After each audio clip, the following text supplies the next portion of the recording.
Alors, pour l'exercice comment utiliser l'électricité pour chauffer ou se chauffer, on a exercice, on chauffe de l'eau à l'aide d'une résistance chauffante, donc ici.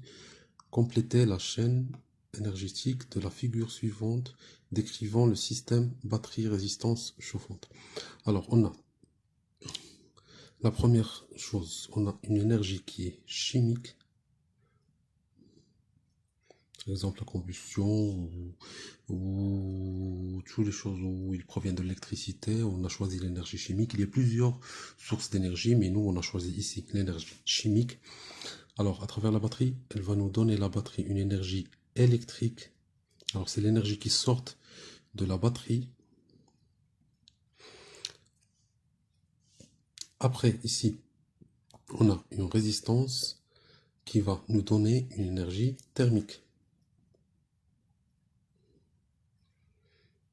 Le courant va passer à travers la résistance, d'où on a une création de chaleur, c'est de l'énergie thermique qui va chauffer l'eau. Alors, l'on nomme l'effet électrique utilisé pour faire chauffer la résistance. Alors, d'après le cours, c'est l'effet Joule. Je vais vous poser une vidéo dans la description qui permet d'expliquer l'effet Joule. Alors, dans la troisième question, citez un appareil permettant de mesurer la tension U au bord d'une résistance chauffante. Alors la tension U se mesure par le voltmètre.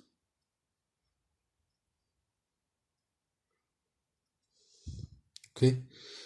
Et l'intensité I du courant se mesure par l'appareil ampère-mètre.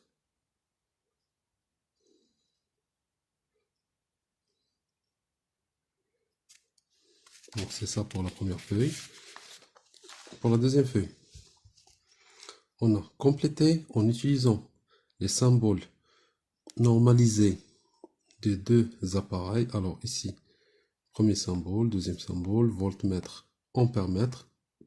Le schéma électrique décrivant le montage permettant de mesurer la tension et l'intensité. Alors, on a ici, pour mesurer la tension aux bornes de la résistance, on utilise le voltmètre qui est branché en dérivation avec la résistance. Alors, en parallèle avec la résistance.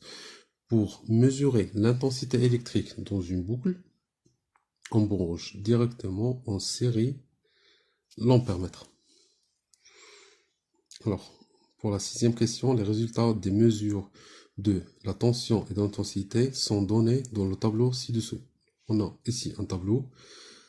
Complétez le tableau en calculant le rapport U sur I. Alors, on doit calculer seulement U sur I à chaque fois. Alors, 2 divisé par 0,08, ça va nous donner 25. 4 divisé par 0,16, 25. 6 divisé par 0,23, c'est 26,1. 8 divisé par 32, c'est 25. 10 divisé par 0,41, c'est 24,4. Et 12 divisé par 0,48, c'est 25. Calculez et arrondi à 0,1 les valeurs moyennes du rapport U sur I. Alors, on va faire 25 plus 25 plus 26,1 plus 25 plus 24,4 plus 25 ça, divisé par 1, 2, 3, 4, 5, 6. On divise par 6, elle va nous donner 25,1. Alors, on va écrire 25 plus 25 plus 26,1 plus 25 plus 24,4 plus 25, on divise tout par 6, et à l'aide de la calculatrice, on va trouver c'est 25,1. À quelle grandeur physique correspond ce résultat-là? Alors on a un résultat qui est presque constant. La moyenne de ce résultat va correspondre à la grandeur de la résistance. Alors, pour la 16e question, calculez la puissance électrique P fournie par la résistance lorsque U est égal à 12 volts. Alors, on a, d'après le cours,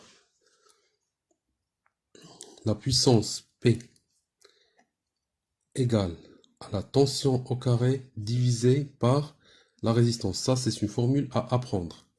Alors, égal, on a U égale à 12. Alors, c'est 12 au carré divisé par la résistance. La résistance est égale à 25,1 qui va nous donner 5,74. Alors, l'unité de la puissance, c'est watts. Il faut se souvenir de ça. Alors, pour la 8e question, la résistance chauffe pendant 7 minutes à une puissance de 4,1 watts. Calculez en joules l'énergie dissipée sous forme de chaleur. Alors, on a l'énergie dissipée sous forme de chaleur égale à la puissance multipliée par le temps, qui est égal à 4,1 fois 7 minutes, mais on doit convertir les minutes en secondes, fois 60, qui est égal à 1722 joules.